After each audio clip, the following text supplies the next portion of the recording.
حضرت خواجہ بندہ نواز رحمۃ اللہ علیہ فرماتے ہیں کہ عشق کے 5 درجے بیان کیے گئے ہیں۔ پہلا شرعیت یعنی جمال محبوب کی صفت سننا تاکہ شوق پیدا ہو۔ دوسرا طریقت یعنی محبوب کی طلب کرنا اور محبوب کی راہ پہ چلنا۔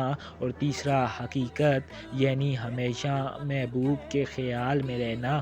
چوتھا درجہ معرفت ہے یعنی اپنی مراد کو محبوب کی مراد پہ محو کر دینا۔